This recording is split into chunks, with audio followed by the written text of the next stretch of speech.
Hello!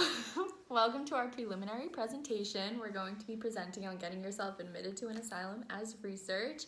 I'm Kailey Campbell. I'm Marley McPherson. The contents of our presentation include Rosenhan, Nellie Bly, Nora Vincent, the statistics of the entire study, and our personal opinion.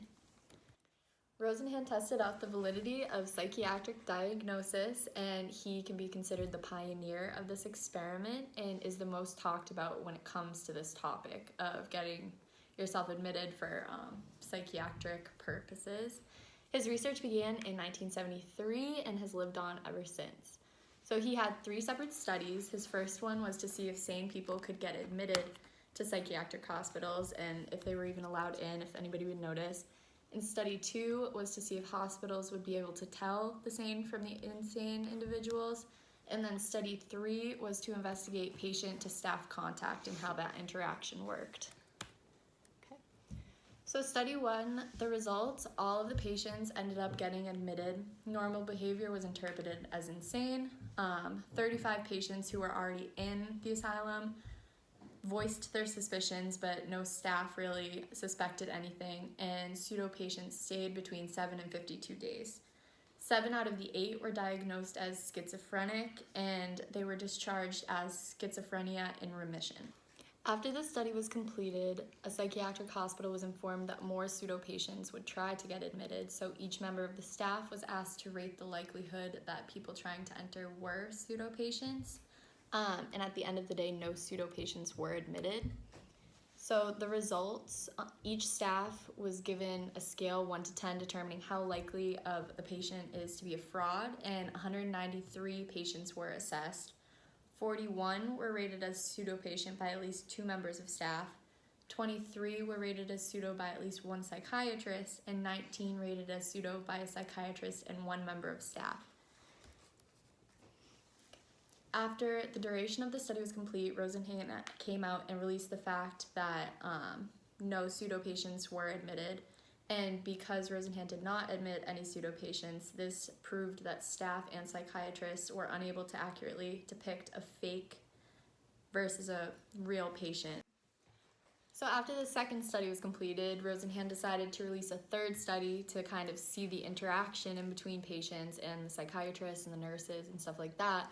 So in 4 of the hospitals, he had a pseudo-patient approach a member of staff and ask, "Pardon me, could you tell me when I will be eligible for grounds privileges?"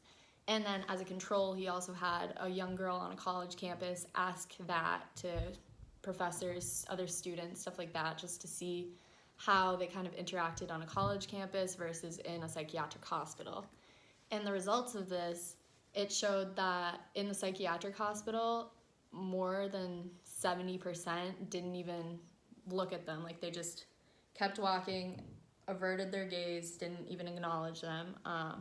Only 23% of the psychiatrists even made eye contact, and 10% of the nurses made eye contact.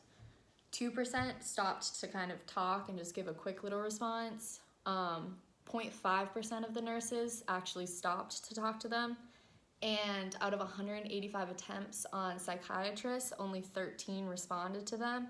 But then for the control group on the campus, 100% of all of her attempts were completed. They stopped to talk to her, give her advice. So this kind of just showed how poorly that the patients were treated compared to a girl on call. Okay, so now we're going to focus on a bit of a different perspective and talk about Nellie Bly, who is, from our knowledge, the oldest documented case of admitting yourself to an asylum for research purposes. She was admitted in 1887 and was born in 1864 in the suburbs of Pittsburgh, Pennsylvania. She worked as an investigative reporter for the Dispatch, which focused primarily on women's issues.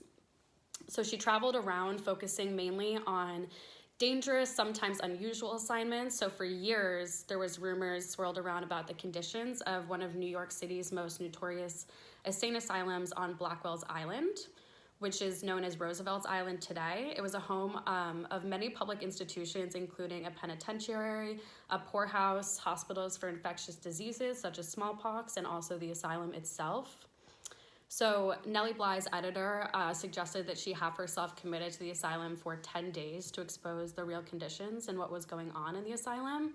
So she worked under an assumed name, and to begin the process, she took room in a boarding house and set out to prove herself as insane. So she wandered the halls and nearby streets, refusing to sleep, ranting, yelling incoherently, and even practiced looking crazed in the mirror. So she basically tried to make herself look and appear as crazy as possible to have someone, hopefully in the boarding house, report her and then have her admitted, because that's how things worked back then. You couldn't really, today it's much different. You can admit yourself if you're showing signs of suicidal ideation or even self-harm. So that was not the case back then.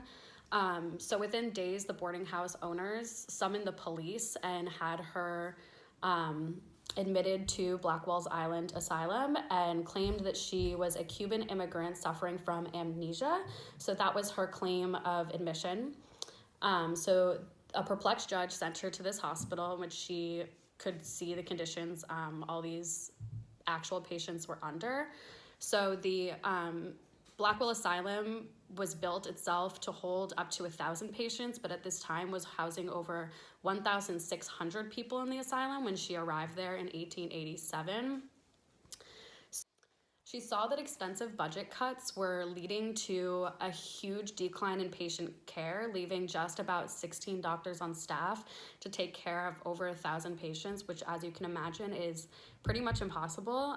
But she said that the most disturbing thing that she found overall was actually the fact that these people were considered like curiosities, and there were tours being made available to people such as were considered thrill seekers, such as Charles Dickens and others, who could visit those thought to be mad.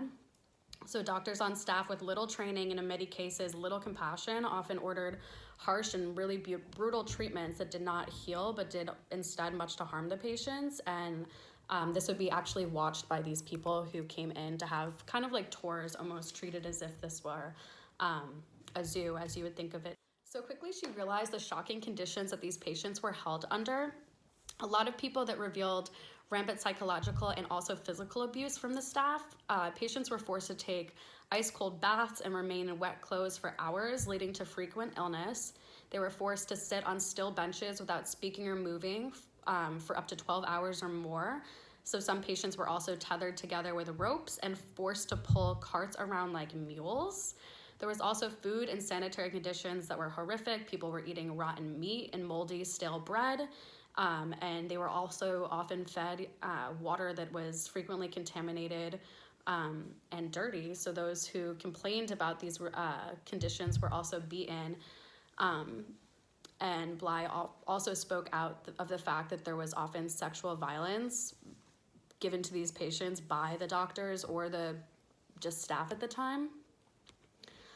One of the main things that was so crazy for her to discover was the fact that a lot of the inmates at this time weren't even insane at all. A lot of the patients that were housed in this asylum at the time were actually found to be recent immigrants, and mostly women who were caught up in the law enforcement system, and they were unable to communicate properly because they didn't know English. So what our country would do at the time is just put all these people in this asylum because they didn't know how to deal with them. And she found that a lot of people it was a lot of people that had fallen through the cracks of society with few social safety nets. So people that were poor on the streets, homeless individuals, were just shoved into this asylum, again, because they didn't know what else to do with them. So she realized mainly that these inmates were not suffering from mental illness, and that the treatments often, since they were such harsh and inhumane treatments, it often ended up creating psychological issues that weren't there to begin with. So over time, these patients would be in the hospital and start showing signs of psychological issues because of the fact that they were being abused. So when Nellie Bly came out of her time in the asylum, she of course wrote a whole expose on it. And about a month after the article was published, a huge grand jury panel visited the asylum to investigate, and unfortunately the staff had been tipped off in advance. So by the time the jury members arrived to the asylum, it had been cleaned up, and basically everyone was putting on an act for this grand jury panel.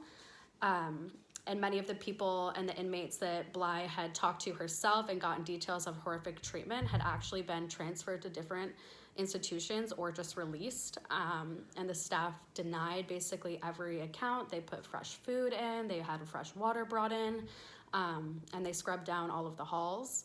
So despite this effort to cover up the whole institution, basically, it wasn't believed, and there was a huge bill that was passed that added nearly $1 million in funding towards these institutions at the time, which transfers into today's money being $24 million. So that's a lot of money going into bettering these institutions and keeping these people, giving these people better treatment. Okay, so the next person we're going to talk about is Nora Vincent. She gives more of an up-to-date perspective on this, since she wrote a book detailing her experience in the asylum in 2009. She describes herself as an immersive journalist who tries to take down barriers of simple observation and instead reports from the inside trenches of real life today. So she voluntarily entered a mental institution and immediately regretted it. The place seemed inhumane, the staff was uncaring, and she saw a lot of medication being overused. So in other words, it was a perfect subject for a new book. So in 2009, Nora Vincent decided to have herself readmitted to a hospital, this time undercover, alert, and taking notes at 3 different facilities, since she wanted to unveil the state of mental health care in the US. The first institution that she was self-admitted to was Meriwether, which was a public institution in the inner city that held some of the poorest and most disturbed residents. Often these residents would be there just for getting in trouble delinquently and then showing signs of anger or self-inflicted injury, or the fact that they were going to hurt someone else. The second institution being St. Luke's, a private Catholic clinic catering to a lot of depressives and drug addicts of the middle class, and Midwestern Suburb being a luxurious spa-like facility, excuse me, in the South that promotes hands-on therapy over medication. So her goal was basically to see what these institutions were like in different sections of our society, so the poorest to the most wealthy, and see how different the treatment was based on where these patients were being held and the social status of these patients. So when Nora came out of the 3 institutions and sat down to write her book, some of her main points were the fact that she went in blaming the institutions, expecting the doctors and staff to point out the inefficiencies and missteps, and how they often the hospitals ended up making people worse rather than better, which is a common theme throughout history. But instead, she saw a lot less of this than she expected, and saw more of the fact that there was a lot of personal refusal and choice. And she came away with quite a bit of responsibility to heal chronic dysfunction, and that this was up to the patient themselves and not really the doctors. So the doctors could be there to support them and help them through the journey, but that the patients had to have it within themselves to get better too. She wanted to see, of course, the difference between the 3 institutions and what made them better or worse. And the main thing that she found was that the three topics were funding, clientele, and culture. So the first was obviously inefficient funding and how much they could pay for with paying staff, what kind of job or career they could offer them, and also clientele, so how dangerous or disturbed the patients were themselves, and how hard or risky it could be to reach them or work with them and among them, and also the culture or mission of the hospital itself, so what role the institution saw itself playing in the community, and what hopes it held for healing the patients themselves, and also what kind of staff they hired was a huge part of this. So what did the staff see themselves as? Were they just punching a clock, or were they pursuing a vocation in this? Did they really care about the patients or not? And all these things really depended on location. When it came to the spa-like institution in Midwestern Suburb, so it really came down to how much money they had when it came to funding and what they were able to how they were able to take care of the patients. One of the main things that she focused on as well was the issue of antipsychotic drugs, glossing over the problems. So the fact that she was given antipsychotic drugs in her time at the institution that she said changed her life for up to 10 years after, when she was released, getting herself back to normal from how these drugs affected her life day to day. She said that she noticed the fact that most of these drugs were actually glossing over the problems, so they weren't holding the actual patient accountable for dealing with the problems that they were dealing with instead of just glossing it over and making them feel better. So they helped by masking, not correcting what the problems were, and by permanently changing brain chemistry as well, which can be very dangerous. So she thought that the doctors were uneducated themselves on how much they were prescribing, and the fact that big pharma was very much so involved in this, obviously. She found that there was a huge white coat effect, which is when patients were trusting basically anyone with a lab coat or anyone in the position of authority. So they were just trusting these doctors that were feeding them drugs basically instead of helping them, but to turn a profit instead. They made a lot of money off of this. So she found that the medical doctors themselves they were basically unquestioned. So this created a really corrupt relationship between big pharma and these institutions So she found that a lot of doctors did not have the time to keep up with the particulars of a new drug or even old drugs that were being used for new purposes. So this would create a lot of issues with combining different drugs for the patients, and sometimes they even could have learned about it in med school and forgotten. And sometimes even forgotten the exact mechanisms of how the drug worked, or could even be unknown.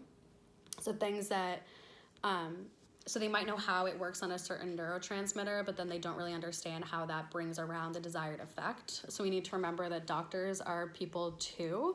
So she focused mainly on this with the fact that we always assume that the doctor has our best intention at heart and that the doctor knows best no matter what. She thinks that that is a pretty stunning assumption to make, and one that is widely shared among people who are otherwise quite skeptical and well-informed. And it's also really important to remember that doctors make mistakes, and doctors are humans too, and they're trying to just get through day-to-day life just as we are. So not to put all of your trust in someone just because they have a white coat on. She has a quote that we included saying, "The bottom line is doctors aren't ipso facto humanitarians or gods. They're often careerists, clock punchers, or mediocre people who just get by, and they're often subject to intellectual and cultural fashion just like everybody else." So this was the main thing that she took out of her time at all three institutions, meaning that this was her experience when it came down to the doctors and their prescribing of medications and over-medication was pretty much the same baseline at all three institutions, regardless of their socioeconomic status. So now we're going to share some statistics on capacity and how different the numbers were even just about 50 years ago. All right, so back in 1955, the peak number of people allowed in state mental institutions in totality was around 558,922. And then today, it's at about 35,000. So as you can see, that's a very drastic change in number of people. We think that this number is so drastically different just in this just about 50-year period because of the fact that we really focused on treating patients differently than we did even 50 years ago, and the fact that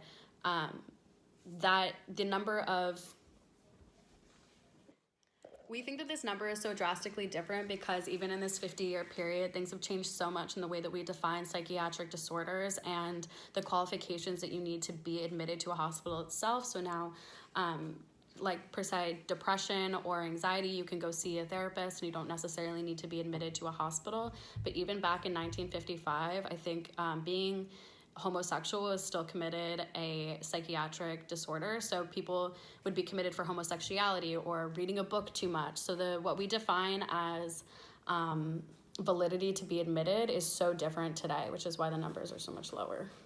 For our final presentation, we're going to focus in more on our opinion on all of this and the problem of over-medication because it is still a problem today in our society. We're also going to go a little bit more into Rosenhan's studies and exactly what each one entailed. Thank you. Thank you. And have a good day.